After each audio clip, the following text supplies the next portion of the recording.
Let's talk different. Hey yo, bonjour, c'est Bamboni et bienvenue sur Let's Talk Different, votre podcast où nous abordons vos histoires avec parfois des sujets importants et difficiles à traiter. Aujourd'hui, plongeons-nous dans des thèmes délicats tels que les agressions sexuelles, la vie avec un narcissique et les accidents de voiture. Restez à l'écoute pour des discussions profondes et des réflexions sur ces sujets cruciaux.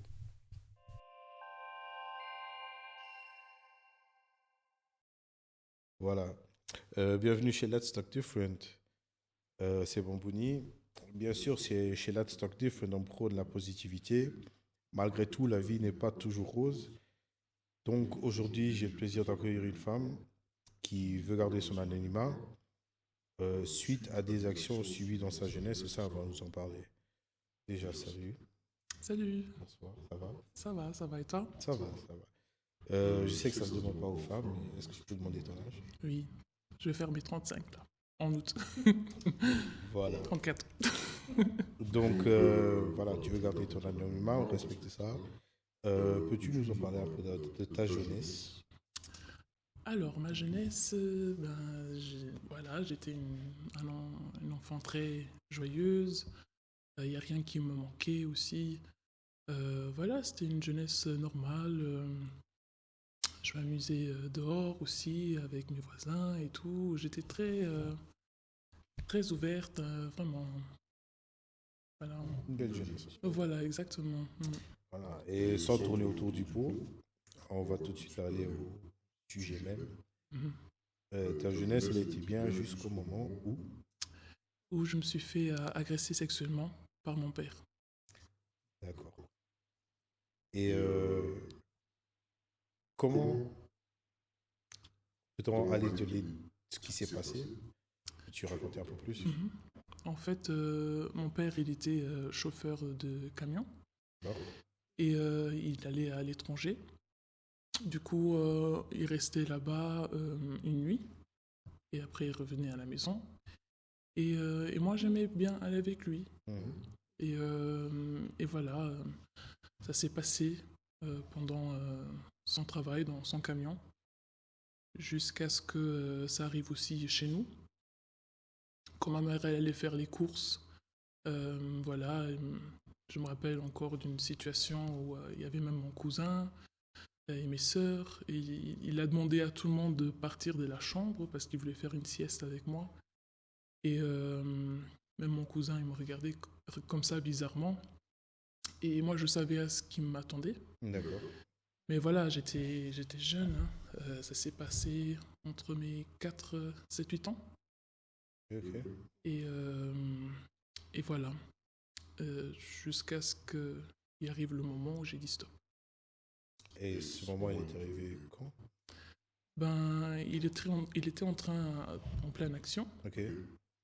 Et j'ai compté jusqu'à 100 parce que j'avais pas le courage de le dire tout de suite. Et arrivé à 100, je lui dis écoute, ce que tu fais là, c'est pas bien. Et lui, il m'a dit ah, ok, ok, mais ne raconte rien à maman. Et moi, j'ai dit ok, il n'y a pas de souci. Voilà. Et comment tu t'es senti après? Après, j'ai eu comme une perte de mémoire sur ça. Mhm. Apparemment, c'est quelque chose de normal qui arrive, c'est l'état de choc. On appelle ça l'amnésie traumatique. Exactement, voilà. J'ai eu ça jusqu'à mes 13 ans. D'accord. Pourquoi? Parce que il est surgi la même situation dans la famille. Ça veut dire le père de mon père, mon grand-père. D'accord. Il a fait la même chose à ma cousine. Et c'est là où je me suis dit, ben, c'est ce que mon père m'a fait. C'est pas normal. Et tout d'un coup, il y a tout qui est venu comme ça dans ma tête, tous les images et tout. Il y avait même une situation au Portugal qui parlait sur l'agression sexuelle sur les enfants et tout. Et ça m'a fait clic. Et c'est là où j'ai pris le courage et j'en ai parlé à ma mère. D'accord. Et ensuite, tu as parlé à ta mère. Est-ce que vous avez pris des solutions ou des actions par rapport à ça? Heureusement, bon, je ne l'ai pas dit personnellement. Le jour-là, bon, j'étais au lycée, hein, et le jour-là, j'avais atelier cuisine. Et dans l'atelier cuisine, j'allais pas manger entre midi euh, chez moi. Du coup, qu'est-ce que j'ai décidé? Je me suis dit, je vais lui écrire une lettre. Et comme ça, dès que j'arrive, ben, on en parlera peut-être. Et voilà, dès que je suis arrivé, t'imagines ma journée, cette journée-là au lycée, comment j'étais. D'accord. Mais bon, personne ne savait rien, j'en ai parlé à personne. Et ma mère, elle m'a tout de suite pris dans les bras dès que je suis arrivé chez moi. Elle m'a ramené à la salle de bain parce qu'il y avait mes sœurs pour qu'on puisse parler tranquillement. Et elle m'a tout de suite demandé, est-ce que c'est vrai? Moi j'ai dit oui, bien sûr. Et elle m'a posé plein de questions. Elle m'a même fait un rendez-vous chez une psychologue pour que je puisse en parler et tout. Sincèrement, j'ai eu vraiment de la chance par rapport à ça parce que je sais très bien qu'il y a des cas où les parents, ils ne croient pas. Ils font comme si de rien n'était. Et sur ça, je remercie beaucoup ma mère pour m'avoir cru tout de suite. D'accord. Tu as eu de la chance sur ça parce qu'on t'a dit, il n'y en a pas beaucoup qui ont cette chance-là. Oui. Et après, tu es allé chez le psy, tu as pris de l'aide extérieure, t'as tout ça. Oui, j'étais au psy. Pardon. T'inquiète, prends ton temps. J'étais au psy et en fait, comme j'étais jeune, j'ai pas tout compris exactement ce qui se passait. Mais bon, la psychologue là, voilà, elle peut pas en parler aux policiers, rien du tout. Mais il y a eu un moment, je sais pas qu'est-ce qui s'est passé. La police, elle est allée dans son bureau et ils ont trouvé le dossier, mon dossier en fait. D'accord. Et c'est là où ils ont posé les questions et tout. Et où mon père, il a été pris en charge par la police et moi aussi. Ok. On a été tous appelés à la police. On nous a tous interviewés individuellement. Et voilà, voilà. Suite à cette interview que vous avez eu à la police, est-ce que vous t'apportez plainte par après ou pas du tout? En fait, comme j'étais jeune, je n'étais pas au courant de tout. Et je pense que ma mère voulait me protéger par rapport à ça aussi. Et au jour d'aujourd'hui, je ne sais toujours pas exactement ce qui s'est passé parce que j'ai pas eu le courage de demander plus à ma mère parce que c'est comme si tu touchais une plaie encore bien fraîche et voilà. Du coup, c'est pas quelque chose qui me, comment dire, qui m'intéresse de savoir tous les détails. Mais ce qui s'est passé, ma mère elle est venue vers nous, vers moi et mes sœurs. J'ai encore 2 sœurs. Et elle m'a demandé qu'est-ce que vous préférez? Vous préférez le divorce ou que votre père aille en prison? Et nous tous, on a préféré le divorce. Parce qu'on ne s'imaginait pas notre père aller en prison. D'accord. Voilà. J'avais 13 ans.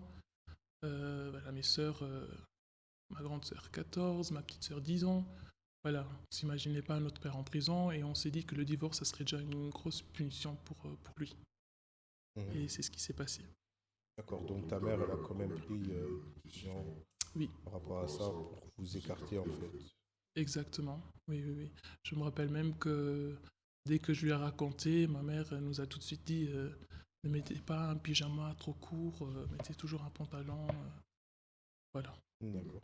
Tu dis que tu as 2 sœurs. Est-ce que chez eux aussi elles ont eu un truc ou c'était juste Juste chez moi. D'accord. Et tu veux peut-être savoir pourquoi? Ben, l'excuse que mon père a donnée, c'est que je ressemblais plus à ma mère. J'étais la seule qui ressemblait plus à ma mère. D'accord. Donc elle voyait en toi sa mère et tout. Elle voyait en toi ta mère et voilà, et ça. Mais pour moi, je pensais autre chose encore parce que moi j'étais très attachée à mon père. J'étais la fille à son papa. Ok. Et je pense qu'il s'en est profité, quoi. D'accord. Wow. Franchement, ça me touche de t'entendre parler de ça. Et est-ce qu'avec les années, tu as pu surmonter ça? Alors, au début, quand je me suis marié, j'ai eu mes premières relations sexuelles, c'était un peu dur. C'était dur, j'avais des blocages. Après, voilà, mon, mon ex-mari, parce qu'on n'est plus ensemble, il m'a toujours respecté et tout, voilà. Après, tout s'est bien passé. Mhm. Mais au jour d'aujourd'hui, je suis très protectrice, parce que je suis maman aussi. D'accord. Et je suis très protectrice, je fais attention à tout, à tout. Même aux gens que je connais, Mhm. j'ai des doutes. Euh, je regarde tout, le regard, tout. Je sais pas comment expliquer, mais Reste méfiante quand même. oui, oui, oui, oui, très méfiante. Même à l'école, j'avais du mal à la mettre à l'école parce que je me suis fait des images, des idées sur ma fille. D'accord. Voilà, vu que tu dis qu'au jour d'aujourd'hui, tu arrives à vivre avec ça. Et tes premières relations avec les hommes, tu dis que tu as eu un blocage avec ton mari, ton ex-mari, pardon. Mhm. Et est-ce que tu as toujours ce petit blocage ou tu arrives encore à vivre?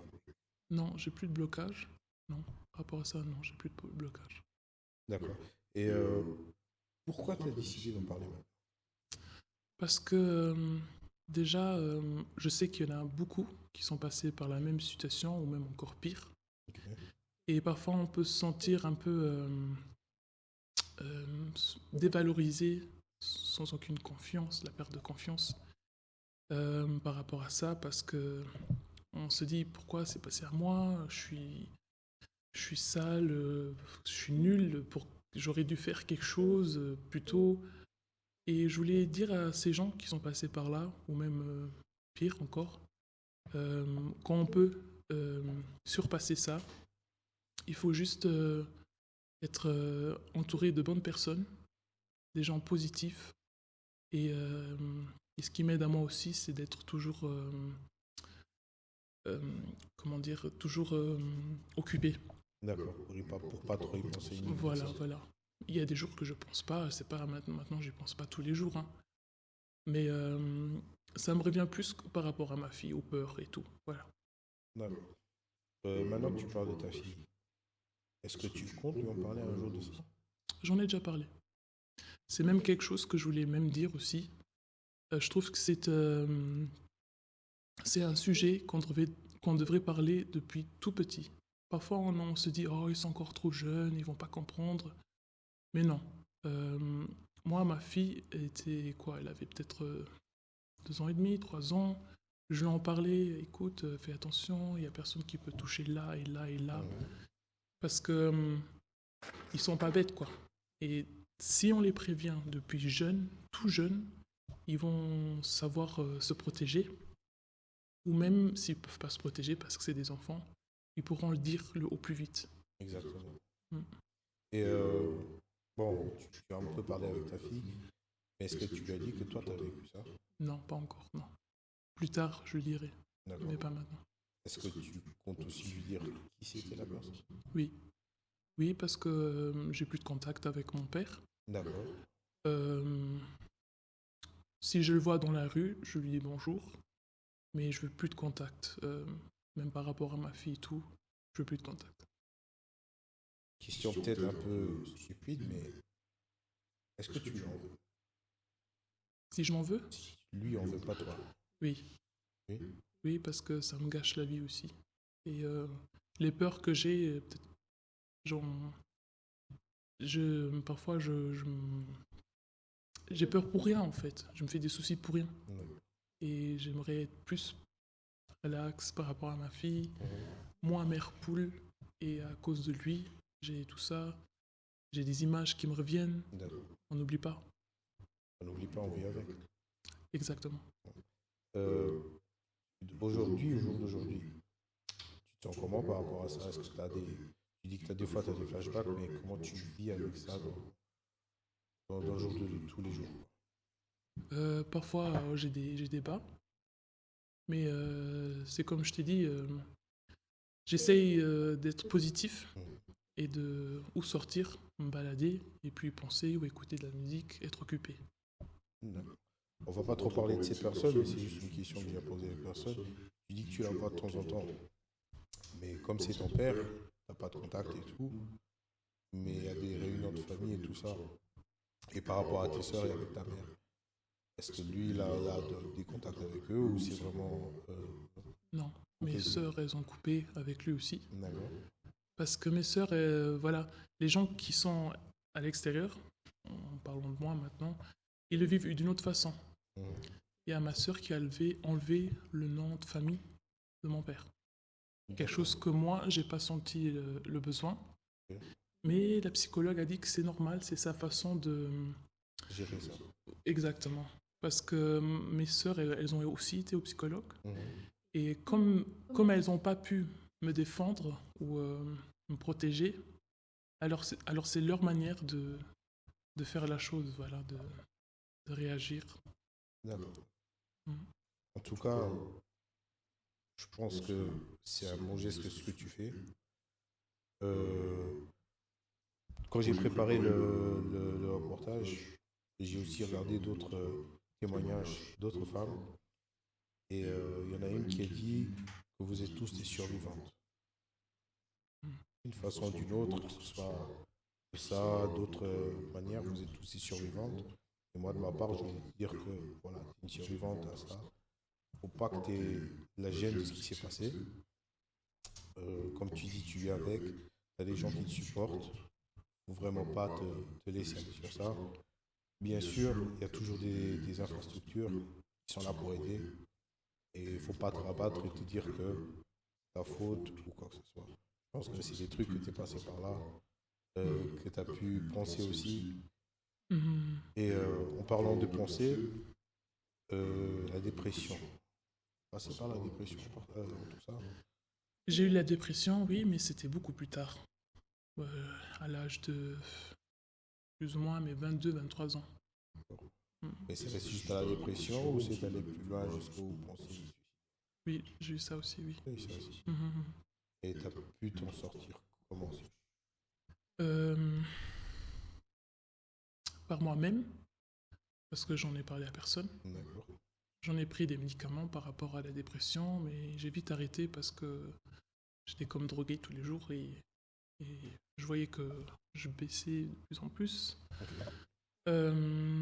J'ai dû faire face à tout ça seul. Bon, j'avais encore mon ex-mari qui m'a aidé aussi. Mais voilà, comme j'ai beaucoup de conflits avec ma mère aussi, alors j'ai dû faire face toute seule, quoi. D'accord. Mais voilà, tu étais toute seule, mais tu n'avais pas des personnes autour avec qui tu penses que tu pourrais en parler? En fait, j'ai été chez un psychologue et même psychiatre, mais ça me faisait du mal en fait. À l'époque-là, plus j'en parlais, plus ça me faisait du mal. Okay. Et j'ai arrêté. J'ai arrêté et c'est là où je me suis dit, de toute façon, c'est quelque chose que tu n'oublieras pas, ça s'est passé, c'est passé. Il faut vivre avec et avancer, quoi. Voilà. Donc, tu as réussi à t'en sortir, entre guillemets, toute seule? Oui. Bah, en tout cas, respect à toi d'en parler. Je ne vais pas trop aller dans certaines choses. Je pense que tu avais besoin de parler sur ça. Oui. Te libérer un peu. Je pense que tu veux aussi passer un message. Oui. On va te laisser passer le message. Oui. J'aimerais bien que dans les écoles, même à l'école maternelle déjà, qui a le sujet là pour les enfants depuis tout jeune, et même aux parents, n'hésitez pas à en parler à vos enfants. N'ayez pas peur de leur réaction, c'est des choses normales de la vie. Et si vous voulez vraiment protéger vos enfants, parlez-en. Parlez-en parce que ça peut arriver, comme chez moi, mon propre père, ça peut arriver avec l'oncle, la cousine, qui peut faire du mal à votre enfant, la nounou, tout le monde, mais la maîtresse, voilà. Il faut en parler à nos enfants pour qu'ils le sachent et que, en n'espérant pas que ça arrive et qu'ils puissent même se fuir et tout, fuir de ça, quoi. D'accord. Bah, on va se terminer alors sur ces mots. Je te redis encore une fois merci pour ton témoignage. Merci à toi de m'avoir laissé en parler aussi. Avec plaisir, avec plaisir. Franchement, ça me touche même que tu en parles, que tu m'as demandé à moi de faire ça. Et voilà, j'espère que tu arrives à t'en sortir, même si c'est difficile, on s'en sortira jamais. Mais que tu arrives à vivre avec ça sans vraiment que ça te pèse tous les jours. Merci à toi. Merci. Et nous, on se retrouve au prochain podcast. Au revoir.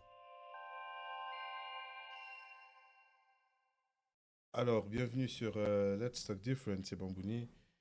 Et le témoignage d'aujourd'hui, c'est un témoignage d'une jeune femme qui a vécu certaines choses dans sa vie. Et certaines personnes vont aussi se reconnaître avec ce vécu, quoi. Déjà, bonjour. Bonjour.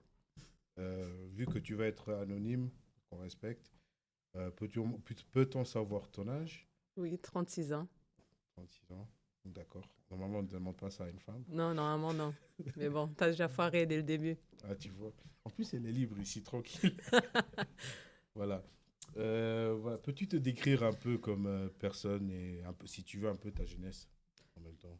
Je suis une personne simple, qui rigole toujours, même s'il y a des moments qui ne sont pas bien dans la vie. Dans la vie. Dans la vie.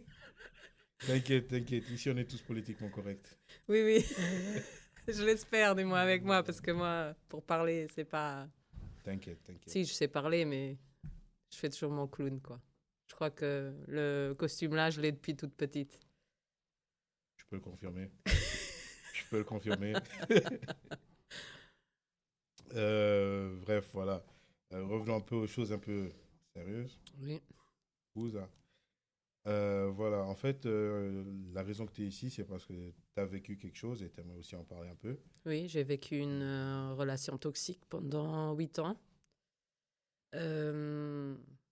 C'était pas facile parce que dans la toxicité, donc on s'habitue, on a la dépendance affective et on croit vraiment que c'est l'amour de notre vie, quoi. Mais c'est juste la dépendance affective parce qu'ils le font tout pour tout. Donc, moi, dans mon cas, ma première relation, donc, c'était pas... Pour dire, j'ai 36 ans aujourd'hui, mais j'ai jamais vécu l'amour. Malheureusement, c'est comme ça. C'est dû à des schémas que tu vois dans ton enfance et tu te dis que c'est normal. D'accord. Et lui, il a su jouer avec ça. Donc, il m'a donné tout ce que je n'avais pas eu dans ma relation précédente, qui m'a fait croire que c'était de l'amour. Et en fait, non. Donc, en fait, il t'a donné de l'illusion comme quoi il pouvait tout te donner. Exactement. D'accord. Sans rentrer dans certains détails, peux-tu nous dire ce qu'il a pu faire ou des trucs comme ça? Donc, il m'a jamais tapé, mais les mots, comme on dit, des fois, ça blesse encore plus que si on t'aurait tapé. Et c'était en permanence ça, c'était une relation toxique. Donc, il me reprochait toujours, il n'y avait jamais quelque chose qui était fait comme lui, il le souhaitait. Tout le temps des reproches, tout le temps des prises de tête. Et pourquoi je ne changeais pas pour lui, alors que d'habitude, une personne n'a pas à changer pour quelqu'un d'autre. Donc, tu dois rester toi-même, fidèle à toi-même. Donc, j'ai longtemps essayé de changer, mais en vain, parce qu'à chaque fois, c'était jamais comme il le souhaitait ou le voulait. D'accord. Donc, je disais, je me suis mis de côté. Donc, la personne que tout le monde connaît, que je suis souriante. Quand j'étais avec lui, j'étais pas moi-même. J'étais pas à l'aise. Je ne souriais presque pas. Ou j'avais peur de faire quoi que ce soit qui soit en dehors de ses attentes. Donc, d'accord. Je brillais pas, quoi. Donc, en fait, tu étais là sans être là. Exactement. Et surtout, les dernières années de ma relation, donc je vivais pour vivre. Je n'avais plus aucun goût de... Si, le seul truc qui me tenait encore dans ce monde, c'était mon fils, pour lequel ça sera toujours comme ça. Je vais toujours me battre pour lui et pour moi.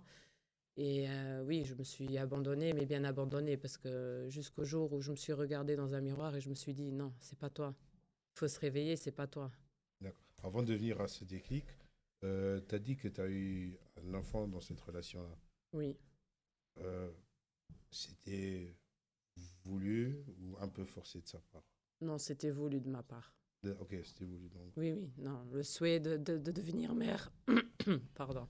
Le souhait de devenir mère était là.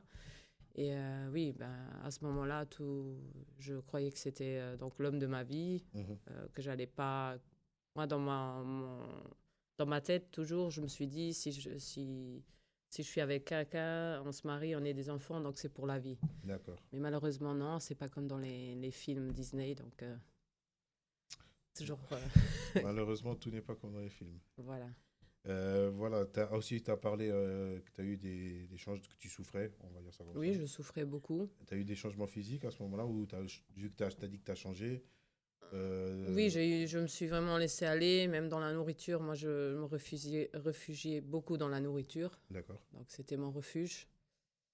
Il n'était pas content, mais je m'en foutais à l'époque. Après, oui, quand on a une grossesse, on prend un peu de poids aussi, donc ça joue aussi. Mhm. Mais après, une fois que le petit il était là, donc il n'était plus le centre d'intérêt. Donc là, c'était la descente aux enfers, oui. D'accord. Et encore bien que tu as eu le petit, on va dire dans ce côté-là qui t'a un peu sorti du truc. Oui, c'est lui qui m'a... Pour ainsi dire, je suis une personne forte, mais lui, il m'a donné encore plus de force pour le faire, pour lui et pour moi. D'accord, d'accord. Est-ce que ton fils, il a vu ou il a senti ce qui se passait? Il a grandi dans ça. Dans nos disputes quotidiennes, il a grandi dans ça. C'est pour ça qu'arrivé à un certain âge, j'ai dit non, il va pas avoir ça toute sa vie. Mhm. C'est pas un exemple parce qu'après tu te fais à l'idée que c'est une normalité, Exactement. alors que c'est pas normal. Donc deux êtres humains, ils doivent être donc dans un couple, on doit beaucoup discuter et pas se prendre la tête. Et il y a toujours une solution à tout. Il y a des phases où on se prend la tête, mais dans ce Oui, mais cas-là. ça fait partie, voilà. Mais là, c'était récurrent, c'était tous les jours, on se prenait la tête à la fin. Donc pour l'instant, ton fils, il n'a pas eu de séquelles que tu vois que. Pour l'instant, non. J'étais étonnée, mais pour l'instant, non. On verra bien quand il sera un peu plus grand. Là, j'essaye de tout faire pour qu'il ne répète pas. Mais bon, on ne sait jamais. Justement, au moins, tu étais là pour le surveiller un peu. Voilà, le surveiller, le motiver et le supporter avant tout. Exact. Le supporter dans le fait de donner, voilà, de ne pas le laisser libre à lui-même. Non, je suis là pour le motiver, pour lui dire que non, c'est faisable et qu'il est là et qu'il peut réaliser tous ses rêves. Ça, c'est tout à ton honneur, franchement. Et le déclic qui t'a vraiment fait dire, vas-y, non, maintenant je change. Je quitte, je fais ma vie, c'était quoi? Déclic, c'était donc le fameux jour où je me suis regardée dans le miroir parce que je me sentais plus à l'aise, je ne pouvais pas être moi et ça n'allait plus durer comme ça. Donc, j'avais plus d'affection pour lui, j'étais avec lui juste pour être avec lui à cause de mon fils. Parce que même ayant eu cette expérience de vie, on va dire, donc mon fils aura toujours un père et il sera toujours là pour lui, je le sais. Et moi, je trouve que c'est dommage de priver un fils, même si on a vécu ce qu'on a vécu. Priver son fils de voir son père et d'être avec lui. Donc, il aura toujours un exemple, j'espère, pour lui. Maintenant, s'il sera bon ou pas, ça, on le verra dans le futur. D'accord, d'accord. Et bon, après tout ce que tu as vécu, tu as eu sûrement des conquêtes après? Pas beaucoup, parce que je suis une personne quand même qui ne se laisse pas approcher depuis cette expérience. Donc, j'ai eu pas mal à me reconstruire personnellement. Donc, là, ça va mieux, mais c'est pas facile. Surtout que déjà, de ma nature, je ne suis pas une fille facile. Je me respecte beaucoup. D'accord. Et donc, oui, j'ai quand même encore beaucoup de séquelles, oui. Et j'ai toujours surtout peur qu'on vienne à reprofiter de moi, ce qui ne sera pas le cas parce que j'arrive déjà à analyser mieux les gens et de loin, je vois qui est une bonne personne et qui ne l'est pas. Donc, ça veut dire après cette relation, tu as quand même un truc que tu analyses la personne pour savoir si tu peux retomber dans le même schéma ou pas. Exactement. D'accord. Comme je t'ai dit, tout ça, c'est tout à ton honneur. Est-ce que tu as aussi suivi des psychologues ou des trucs comme ça pour t'aider à Moi, non, mais j'ai vu beaucoup de vidéos sur le développement personnel pour me motiver. J'ai fait du sport, le sport qui m'a aidé énormément, mentalement surtout. Donc, le sport, ça a été vraiment le point de départ. Ça continue à l'être parce que je laisse toute ma rage dans le sport. Mais là, maintenant, j'arrive quand même à... Là, je suis sur le point de dire oui, je vais mieux, beaucoup mieux. Et que oui, je ne me laisserai plus tomber dans un schéma comme ça. Et puis, je ne me laisse pas approcher si facilement un homme dans ma vie parce que j'ai quand même mon fils que je veux protéger. Donc, il connaîtra la personne dont je serai sûre que ce sera cette personne seulement à ce moment-là. D'accord. Bah, voilà, tu viens de répondre à la prochaine question. Je voulais savoir comment tu te sens aujourd'hui, mais tu me dis que tu te sens bien. Oui, je me sens bien. Je suis à nouveau moi, pleine de vie, avec la joie de vivre, les yeux qui pétillent, donc, et souriante comme d'habitude. C'est ce qui compte.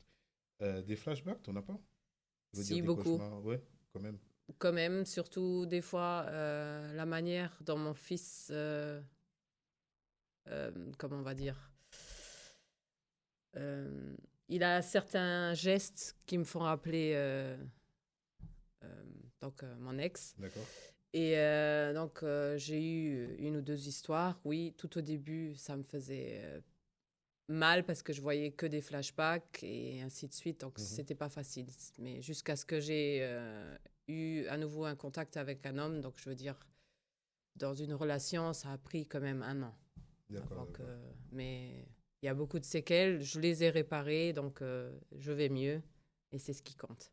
Voilà, c'est ce que tu dis, c'est ce qui compte vraiment. Le truc, c'est que vivre dans une relation comme ça, il y a des personnes qui arrivent à vivre avec et d'autres qui n'arrivent pas. Toi, dans ton cas, tu n'arrives pas. Tu n'as pas pu vivre comme ça. Non. Est-ce que tu comprends aussi les gens qui peuvent vivre avec ça?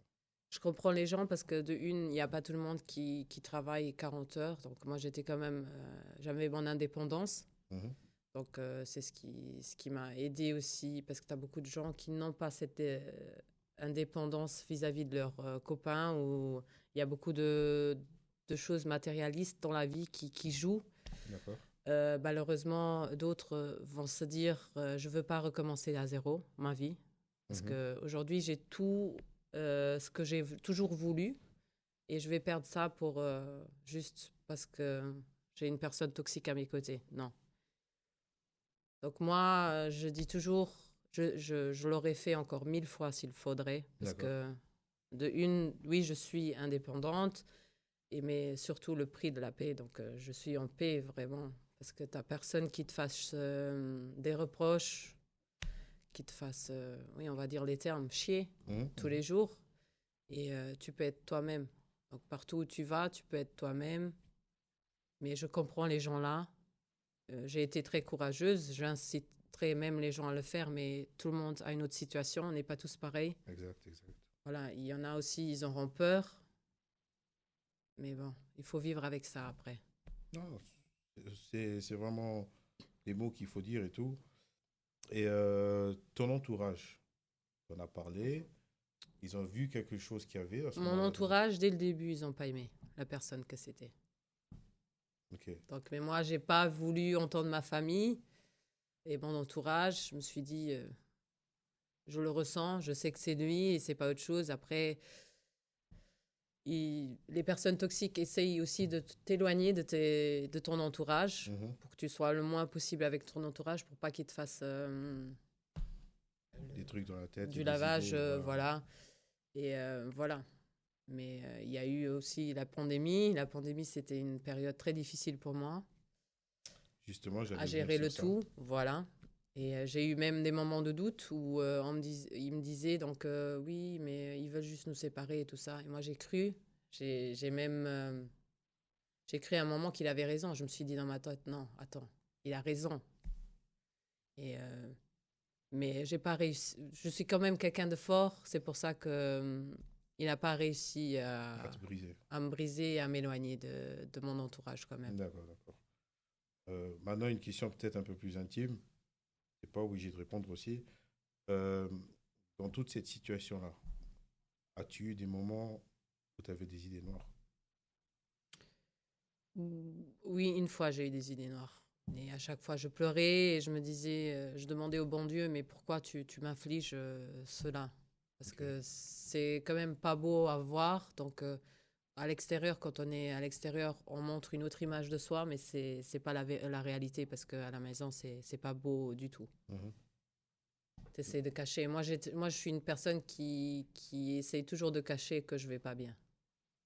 À la maison, tu montes, t'es comme tu veux, mais dehors, c'est... Voilà, dehors, je mets mon masque, comme on a l'habitude de dire, et je suis une autre personne. D'accord. Donc, pour l'instant, le masque, tu n'as plus besoin. Non, le masque, non, et j'espère ne plus avoir à le remettre. D'accord, ça va. Ben, comme je t'ai dit, ça va être un témoignage assez court. On va pas aller dans trop les détails. Est-ce que tu aurais un message à passer aux personnes qui vivent ça ou qui ont vécu ça? Donc, oui. Donc, si les personnes, qu'elles aient le courage comme moi j'ai eu de le faire. Après, ça dépend toujours des cas par cas. On a parlé exactement. Voilà. Mais je souhaite à tout le monde de ne pas être sous l'emprise de personnes toxiques. Tu les as aussi dans les amitiés, d'ailleurs. Exact. C'est pas que dans les relations de couple. Et il faut prendre des distances de ces gens. Je ne dis pas qu'elles sont mauvaises, mais c'est des personnes qui ont vécu des choses dans leurs enfances, mais c'est pas pour ça qu'on est là pour payer les pots cassés, comme on dit. Exact. Voilà. Mais voilà. Ah, bah, juste avant de terminer, normalement, il y a des gens qui disent que c'est plus les hommes qui sont qui font des trucs toxiques, mais tu as aussi les femmes. Non, il faut se détremper. Il y a les hommes comme les femmes. Comme les femmes, voilà. Voilà, il faut généraliser. Et de nos jours, maintenant que je sais ce que c'est, donc je vois quand même beaucoup de couples en public où je vois, oups, là c'est une personne toxique. J'ai envie des fois d'aller vers la personne, mais c'est pas mon business. Justement, c'est ça que je voulais dire. Vu que tu as vécu ça, sûrement ton entourage, tu as des personnes qui vivent ça. Ça t'est pas, bon, tu dis que c'est pas ton business, mais... Donc, dans mon entourage, si je vois que la personne elle est avec une personne toxique, je lui fais quand même la remarque. Pas la remarque, mais j'essaie de lui dire et de lui faire voir les choses, parce que je sais que moi, je voulais pas les voir, les choses non plus, quand mon entourage me disait ce qu'il voyait de l'extérieur. Mais après, c'est chacun prend sa décision s'il veut bien suivre mon conseil ou pas. D'accord.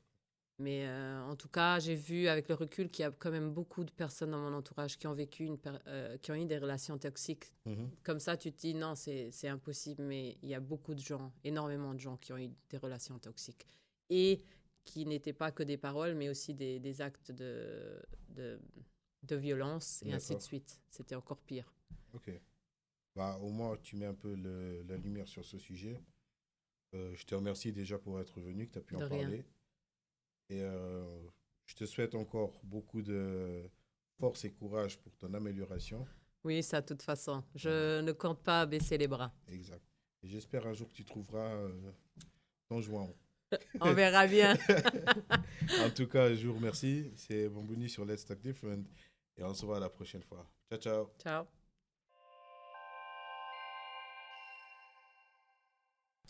Salut, bienvenue sur Let's Talk Different. Et c'est Bambouni et aujourd'hui, mon invité, il veut vous faire conscience de quelque chose qui peut arriver très vite. Et c'est pour cela que j'accueille Sacha. Salut Sacha. Salut à toi. Comment ça va? Super bien. En tout cas, ça fait plaisir de t'avoir. Merci. Parle-nous un peu de toi, d'où tu viens. Alors, je suis un La Sauvageois. J'ai grandi là-bas. D'accord. J'ai fait mes études à La Sauvage. Donc je suis un pur, un dur de La Sauvage. D'accord. Comme on dit en luxembourgeois, Richischen Sauvage. Funde Macto. Ja, genau. Et bon, mes parents, ils ont eu des problèmes, etc. Donc je suis parti après en Belgique. J'ai fait mes études en Belgique, comme beaucoup de luxembourgeois, je crois, qui sont partis. J'ai fait mon internat à Martelange, à côté de Bastogne. Pendant 9 ans, ça a été dur au début, puis après, on se fait des copains, des copines, etc. Puis on reste là-bas. Et non, franchement, c'était une adolescence assez bien. Franchement, surtout dans le temps là, c'était quand même il y a 40 ans. 40 ans? Ouais, 35-40 ans. Ok. C'était le bon temps, quoi. Il n'y avait pas de tablette, tout le monde, on jouait dehors jusqu'à perpète la galette. Ça se dit même plus, perpète la galette. C'est un truc que je suis en train de chercher, où est-ce que j'ai entendu ça. Ouais, franchement, désolé, je l'ai sorti comme ça. Il n'y a pas de souci, on est là pour voir les gens réels comme ils sont. Ouais, non, c'était le bon temps. D'accord. Puis de là, j'ai pas voulu terminer mon année d'études, donc je suis parti à l'armée ici au Luxembourg. Ok. Et j'ai fait à peu près 2 ans. J'ai dû partir parce que j'ai tapé 2 personnes. Ouais, j'étais très... Sauvage. Ouais, j'étais très la sauvage. Ouais. J'étais un vrai sauvage. Tu l'avais dans le sang. Je l'avais dans le sang. Et ouais, donc j'ai préféré partir plutôt que d'aller dans le Bing, Ok. donc dans la prison militaire. Et puis après, là, j'ai fait travail par-ci, travail par-là, travailler par-ci, travailler par-là. J'ai fait à peu près, je crois, 16 ou 17 travails différents. D'accord. Mais vraiment différents, dans la carpette, j'ai fait de la sécurité, j'ai fait prof, j'ai fait un peu tout. Un peu mais tout, ok. Vraiment tout. Et puis arrive ce jour-là, ce jour fatidique. On va y arriver, mais juste Ouais. avant d'y arriver à ça, tu m'as dit que tu as grandi à la Sauvage. Ouais. Parle-nous un peu de ce patelin, si on peut dire ça comme ça. Oula, oula. Alors, comme tu dis, le patelin, c'est, je sais même pas combien il doit y avoir, 600, 700 personnes. Si tu comptes les animaux, oui. Avec les animaux, bien sûr. Ah, je avec rigole, les je rigole. animaux. Je rigole, il y a pas mal de personnes là-bas, je pourrais même pas te dire, mais là, Mais en je ce crois que ça moment, doit être à peu près comme ça. Allez, on va dire 1000. à peine, je pense. À peine, je pense. à peine. Et en fait, c'est mon père qui a grandi, lui, là-bas. Il a toujours été la sauvage. D'accord. Il a eu un accident aussi, lui, comme par hasard. Et il s'est retrouvé dans un hôpital en France. Et c'est là qu'il a rencontré ma mère. Ok. D'où la maman française. Et il l'a emmené avec la sauvage. Ils ont habité dans un appartement. Puis quand ils m'ont eu, ils sont achetés une maison en bas, Ok. pas loin, juste en face de l'école. D'accord, d'accord. Et donc moi j'ai vraiment grandi à la sauvage. Donc il y avait une épicerie qui n'y a plus maintenant. C'est justement ce que je voulais demander. Comment vous Il y faisiez pour avait vivre là-bas on avait une sans- épicerie qui était pas mal du tout. Sinon, il fallait toujours prendre la voiture et aller faire ses courses pour la semaine, comme il y a beaucoup de gens qui le font. Moi, je le fais plus, mais il y a beaucoup de gens qui le font. Ils prennent pour la semaine d'un coup. Ok. Et puis, t'es tranquille, mais tu vas une fois par semaine dans le magasin. Bon, on n'était pas très cactus parce que mes parents n'étaient pas très très riches. Donc, on allait à Cora, à Messancy, Ouais, comme la plupart des gens. comme la plupart des gens, exact. Et ouais, c'était plutôt bien. C'était vraiment un patelin super, super tranquille. Tu pouvais jouer jusque 10, 11 heures du soir dehors avec les amis, sans qu'il y ait de problème, sans qu'il y ait de... C'était un superbe endroit. Je suis assez content d'avoir grandi là. D'accord, d'accord. On avait quand même les bois d'un côté, on avait le petit village, Ouais, et puis, donc on pouvait faire pas mal de choses. D'accord. C'est bien de mettre un peu l'œil dessus parce que voilà, beaucoup de gens ne connaissent pas trop la Sauvage, malgré que c'est une belle petite. Qui est assez vieille quand même. Ouais, c'est vieille, voilà. C'est un vieux village. Hein, c'est Voilà, pas- voilà, justement, elle a son charme quand même. Ouais. Et là, ils sont en train de rénover un peu tout pour que ça soit un Ouais. peu plus moderne. En tout cas, Ouais, ils ont rajouté hôtel, il y a 3 restaurants. Il y a beaucoup de gens maintenant qui vont juste pour une soirée relax, tranquille. ça commence à vivre, ça Ouais, commence à ouais. revivre. Donc, déménager à la Sauvage. Bref. Non. Vous voyez pas sa tête, mais il dit non. Bref. Bon, on va revenir maintenant au sujet le plus important de ta visite, quoi. C'est que tu as eu un accident assez grave. Ouais. Peux-tu nous en parler un peu, le déroulement de la soirée, comme ça, avant d'arriver au moment même? Alors, le déroulement de la soirée, c'était simple. J'avais une copine. Et en rentrant à la maison, ça faisait 3 ans qu'on était ensemble. En rentrant à la maison, elle était avec quelqu'un d'autre dans le lit. Plutôt que de m'énerver et de fracasser tout, je suis parti, j'ai pris la voiture et j'ai voulu rejoindre mon frère au cinéma Kinépolis. je crois. Autopolis, longtemps. Utopolis à Ouais. Luxembourgville, au Kirchberg. Et le problème, c'est que le film avait déjà commencé. D'accord. Donc j'étais arrivé un petit peu en retard. Et j'ai vu des amis qui étaient au café Coyote. Ouais, Je sais pas s'il existe encore. Je pense pas. Non. Je pense pas qu'il existe là. Et donc c'était... j'avais 23 ans, j'en ai 48, donc c'était il y a pas mal de temps. Et, Faites le calcul. voilà, tout à fait. J'ai pas envie là. Et j'avais des amis donc, qui étaient là au Coyote et ils m'ont fait ah, viens, on va boire un verre. Donc j'avais déjà les nerfs à l'intérieur de moi. J'étais un petit peu. Bon, quand tu vois ta copine qui est avec. Tu vois ce que ça fait, quoi. Pardon. Et en ce temps-là, j'avais un gros problème, c'est que je savais pas dire non. Ok. Donc j'ai dit oui. Et ça a commencé. Ah, je te paye un verre. Ah, je te paye un verre. Ah, bah moi je paye un verre aussi. Jusqu'au verre de trop, quoi. D'accord. Ouais. Et comme un idiot, mon frère voulait me ramener à la maison. Ouais, mais je pense qu'à ce moment-là, t'as pas dit oui. Non, le problème, c'est que il s'était arrêté, je sais plus trop pourquoi. Hein. Moi, j'étais vraiment dans un état, comme on a dit tout à l'heure, pas très loin du coma éthylique. Hein. Donc, j'avais pas mal bu mais c'est de la faute que de moi. Hein. Je veux donner la faute à personne. C'est que de ma faute à moi. J'avais qu'à dire non et puis c'est tout. D'accord. De toute façon, c'est toujours c'est la faute de lui, c'est la faute de l'autre. C'est lui qui m'a obligé à boire. Alors que c'est pas vrai. C'est toujours soi-même. Mais ça, on le remarque beaucoup plus tard. Ah, voilà. Sur le moment, on dit ouais, mais c'est lui qui m'a dit, viens boire un verre. C'est jamais de sa faute à soi. Et en fait, si. Et ouais, donc je suis monté dans la voiture de mon frère, sauf qu'il s'est arrêté à un moment donné. Je sais plus pourquoi, il est sorti de la voiture, donc je suis sorti aussi. Et j'ai marché vers ma voiture. Et je n'aurais jamais dû faire ça. Parce que depuis le moment où je suis arrivé dans ma voiture, je me rappelle de rien. Ok. Comment j'ai fait pour partir du cinéma et me retrouver sur le pont Rouge à Luxembourgville. Ouais, qui est juste. C'est le pont Adolphe, c'est ça? Je pense que c'est Charlotte, Grande-Duchesse Charlotte. Ouais. Ouais. Là où ils ont mis maintenant des protections sur le côté. C'est le pont Grande-Duchesse Charlotte. C'est ça. Et ces protections-là, ils les ont mis grâce ou à cause de moi.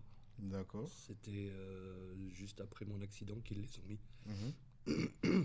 Parce que je suis arrivé jusque-là, mais d'après la police, au moment où je suis tombé dans le coma éthylique dans la voiture, bien sûr. D'accord. Mon pied a accéléré. Je devais faire à peu près 180-190 sur le pont. Okay. Et j'ai tapé en fait sur le côté, la voiture s'est soulevée. Et il y avait un poteau lumineux qui m'avait retenu, sinon j'aurais dit au revoir et je serais parti en bas et je ne serais plus là à parler maintenant. Okay. Et le poteau m'a fait retourner sur la route. Mais la voiture, c'était genre Playmobil. Elle était bien encastrée. Ouais, personnellement, je ne devrais pas être là. Alors cet accident-là était... Je sais même pas comment ça s'est passé pour qu'ils viennent me chercher. D'après ce que j'ai compris, il y a une femme qui est arrivée derrière qui a eu un plat à cause des verres ou des trucs que moi, ma voiture avait laissé derrière. Okay. Mais par manque de chance, cette dame-là avait bu aussi. Okay. Pas assez, pas comme moi, c'était juste un... Mais elle en avait... Mais elle était consciente, etc. Et elle avait... donc je suppose que c'est elle qui a appelé les ambulances. Parce qu'il y a les ambulances, les pompiers, et il y a un hélicoptère qui est venu pour me ramener tout de suite à l'hôpital. D'accord. Et en fait, j'étais resté 8 jours dans le coma. 8 jours, ouais. J'avais perdu 3,5 litres de sang. Donc la moitié de ce qu'on a dans le corps. Okay. La moitié de ce qu'on a dans le corps.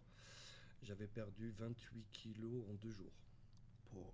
Ouais, avec tout ce qui était sorti, etc. Okay. Et bon, les médecins, ils ont fait de leur mieux. Ils ont essayé de réparer ce qui était réparable.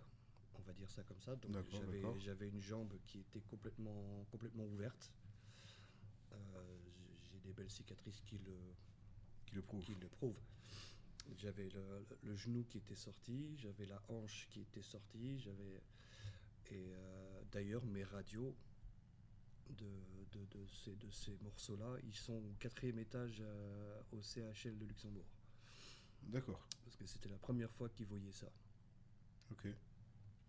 Et le docteur a réussi à remettre à remettre tout en place avec une tige, bien sûr. Il avait mis une tige en métal à l'intérieur et il a recollé, on va dire, les morceaux d'os qu'il a pu retrouver, quoi.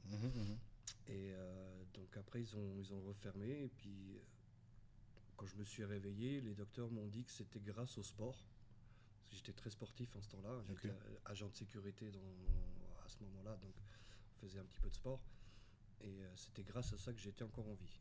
Sinon, ils avaient téléphoné à mes parents en disant quand je suis arrivé, en disant on le gardera pas très longtemps. Il faut venir le voir, on le gardera pas très longtemps. En fait, pour eux, c'était prévu que je ne tienne pas, quoi. Mais grâce au sport et à ma volonté, je suppose aussi, mais intérieure, bien sûr, j'ai réussi à tenir et à être encore là aujourd'hui. D'accord. Donc, à un moment, d'un côté, tu as réussi un bon ange gardien. Ouais, je pense que ouais. En parlant du coma. Ok, vas-y. C'est assez marrant parce que beaucoup de gens disent ouais, on voit de la lumière, on voit ceci, on voit cela. Voilà, c'est ta vision, elle était comment? Voilà, explique-nous ça. Je voulais te la donner. C'est assez bizarre en fait, parce que tu entends les gens à côté de toi. D'accord. Tu as envie de leur parler, mais bien sûr rien ne sort. Mais tu leur parles donc comme dans ta tête. Toi, tu as l'impression que tu leur as parlé.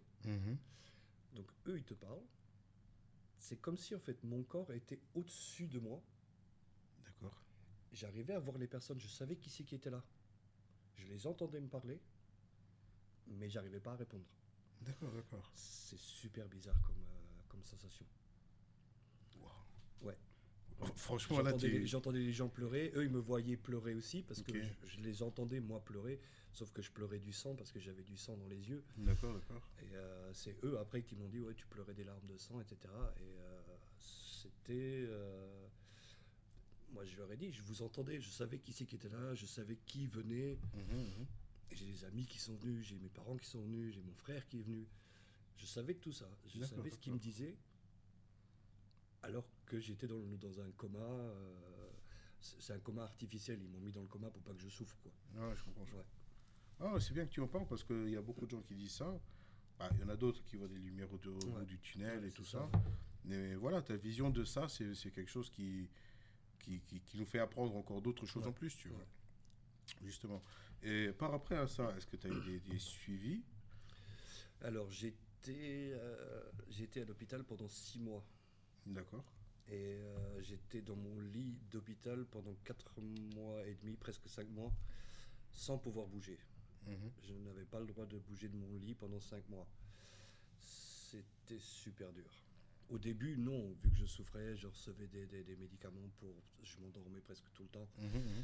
Mais après, quand je commençais à aller mieux, c'était quand même assez dur de voir, parce que j'étais jeune. Donc c'était assez dur de voir les infirmières qui devaient me laver. Quand j'avais envie d'une grosse commission, comme on dit, d'aller aux toilettes, ils devaient aller appeler une grue pour me soulever, que je puisse... Ils en avaient qu'une dans l'hôpital, donc la plupart du temps, je faisais déjà dans le lit. Alors quand tu es jeune et que tu es obligé de subir ça, c'est assez... dévalorisant. C'est assez dévalorisant, exactement.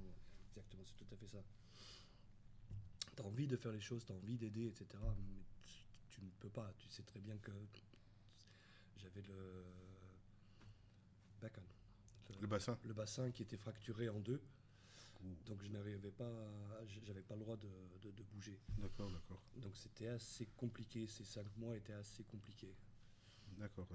Et après, j'ai eu un kiné qui m'a aidé à réapprendre à marcher. Parce que moi j'ai dit en rigolant, ça fait que 5 mois. Je vais me lever, je vais marcher, je vais rentrer. Eh ben apparemment non, j'avais trop perdu. Et à peine je me suis mis assis que la tête déjà elle tournait. Et j'ai vomi pas mal de fois avant de recommencer à marcher. Ouais, et tout ça à cause de l'alcool, à cause d'une bêtise, une seule bêtise, et en 2 secondes, ta vie elle bascule. D'accord. Et le plus important, c'est comment tu vas aujourd'hui, 20 ans après. Ouais, même un petit peu plus de 20 ans. Un peu plus de 20 ans après, mais tu te sens comment aujourd'hui par rapport à ça? Tu as encore des séquelles? Ouais, alors les séquelles, je les ai encore. Ouais, j'en ai pas mal. J'ai la colonne vertébrale, le bas de la colonne vertébrale, donc j'ai le nerf sciatique qui est coincé dans la colonne vertébrale. On peut opérer, mais le problème c'est que tous les médecins me disent c'est 50-50. C'est où tu te retrouves sur une chaise roulante, où ça se remet bien, et tant mieux. Et je me trouve encore trop jeune pour faire le 50-50. D'accord. J'ai une jambe qui est complètement endormie, donc qui est morte. On m'a dit qu'elle était morte à 100%. Donc ça c'est les grosses séquelles que j'ai. Après le reste c'est bon, les cicatrices il manque des morceaux de viande à l'intérieur. Ok. Ça fait des trous. Ou sinon je me porte bien. D'accord. Mentalement aussi? Franchement, mentalement encore mieux. Ok. Ouais. Parce que je sais qu'il y a des gens qui ont toujours des flashbacks par rapport à ça. Et Bah, qui, l'avantage dans cette histoire, c'est que je ne me rappelle pas de ce qui s'est passé. D'accord. Comme je n'ai pas vu l'accident, que je suis tombé dans un coma éthylique avant l'accident, je peux pas avoir de flashback en fait. Mhm. C'est ce que les médecins m'ont dit. Donc je peux pas me rappeler. Je voulais à un moment donné essayer de comprendre. J'ai été voir une psy. J'ai voulu essayer de comprendre ce qui m'était arrivé. D'accord. Mais ça sort pas. Ça sort pas. Donc j'ai laissé tomber. Mhm. Si ça veut pas venir, peut-être un jour ça viendra. Qui sait, c'est possible. Hein. D'accord, d'accord. Mais si ça veut pas venir pour le moment, je préfère pas Forcer aller les chercher, choses et forcer, voilà. Et puis attendre tranquillement que ça vienne si ça veut venir. Mhm. Mais non, ça m'a fait quand même ouvrir les yeux sur quand on est jeune, on fait beaucoup de conneries, D'accord. dont aller boire et prendre la voiture après. Mhm. Et c'est la plus grosse erreur qu'on peut faire dans la vie. Ça peut gâcher une vie, ça peut gâcher la vie d'autres personnes. J'ai eu de la Exactement. chance. C'était très tard dans la nuit, il n'y avait personne sur les routes. C'était ma plus grande chance. Mhm, Parce que mhm. j'aurais pu faire du mal à d'autres gens. Exact. Ouais. Et comme on dit, je touche du bois, j'ai touché personne. Mais c'est vrai que moi, j'ai pas mal souffert. D'accord. Bon, mon entourage aussi, mes Bien sûr, bien sûr, parents, bien sûr. etc. Ça a été dur pour eux aussi. Hein. C'est quand même 6 mois d'hôpital. C'est pas. Et donc, tu étais quand même seul dans la voiture, si j'ai bien compris. Oui, j'ai été tout seul dans la voiture. Ouais. Ok. Aussi de pure chance parce que le côté passager était complètement raplati. Donc, C'est-à-dire, celui-là, il n'aurait pas survécu et du il tout. n'aurait certainement pas survécu du tout. Ouais. D'accord, d'accord. Ouais. Bah, pour mettre les choses au clair aussi, on n'est pas ici pour donner des leçons. Je pense que chacun est libre de faire ce qu'il veut ou ce qu'il veut pas. Mais là, tu as vraiment l'exemple de, quand même, sur cette situation-là, de réfléchir 2 fois avant de prendre la voiture quand on a bu. Il y en a beaucoup qui vont dire oui, j'ai déjà bu, j'ai déjà pris la voiture et tout. Ouais, la plupart ils Mais disent ça. Moi montre aussi, juste je dis les 2 secondes. ça. Ouais, Comme c'est tu as ça. dit, les 2 secondes, Ouais. et ça peut basculer. Moi, je disais toujours ça.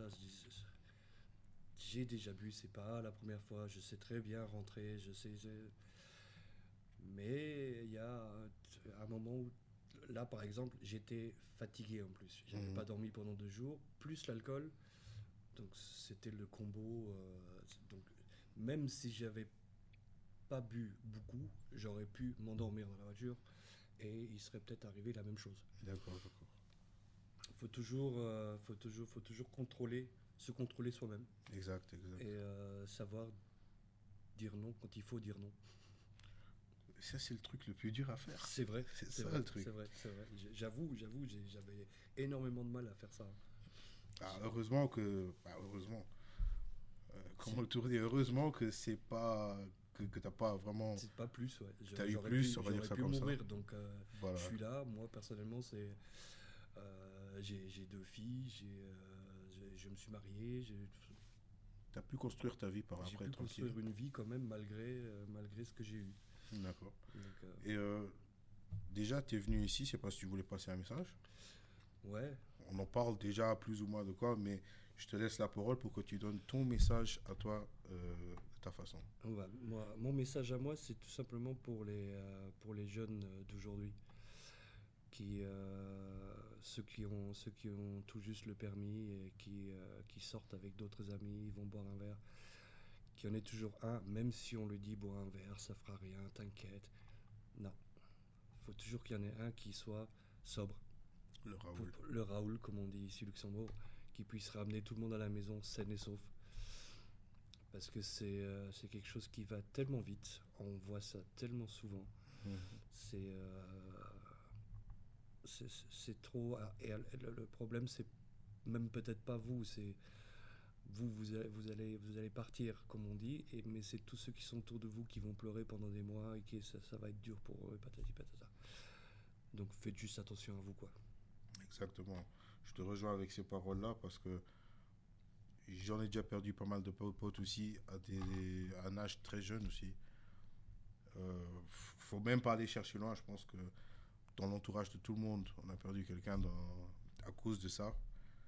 Et voilà, je pense qu'ici au Luxembourg, on est un pays qui est assez développé. Ouais. On a des trucs comme les taxis, les Night Riders. En ce moment, il y a le truc avec le Raoul. Ouais. Et je pense que même si on demande aux parents, viens me chercher à 5h du matin et que tu es à Ettelbruck et que tu habites à différents, je pense que même les parents, ils feront ça. J'espère en tout cas. Ouais, moi, en tout cas, même s'il m'a fait de l'autre côté du monde... Moi, je ferai pareil. Voilà, moi, je pense que c'est comme ça qu'on doit être. Si vraiment ça va pas, appeler quelqu'un qui est sobre et qui prenne la voiture parce que c'est triste après de laisser les gens par après. Ouais. Non, même pas que c'est triste de laisser les gens. Rien que le fait, comme tu as dit, que tu étais à l'hôpital, que tu avais ta famille, tu avais tes potes qui sont venus, qui croyaient que c'était la fin.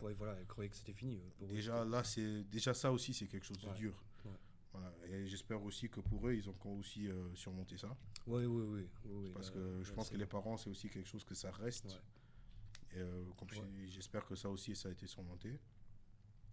Et voilà, en tout cas, comme on dit, quand Raoul, il roule, il boit pas.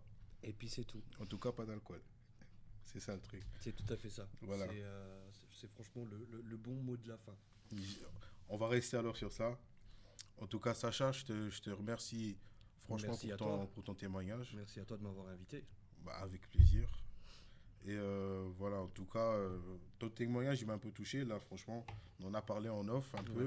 Ouais. Mais là, en allant dans les détails, ça m'a un peu touché. Je me suis dit, waouh, quel respect de parler de ça. Ouais. Et franchement, j'espère que ceux qui nous écoutent, ils prennent un peu un exemple. Je suis content que tu m'aies invité. Ça faisait tellement longtemps que je voulais, mais je ne connaissais pas. Je ne savais pas vers qui aller pour en parler. Donc, je suis content que tu m'aies appelé.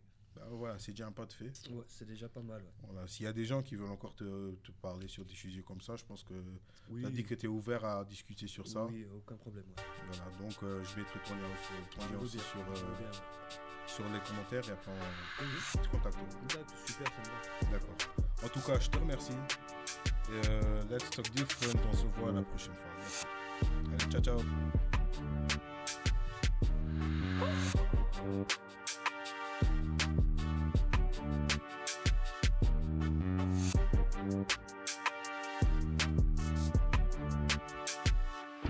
Let's talk different.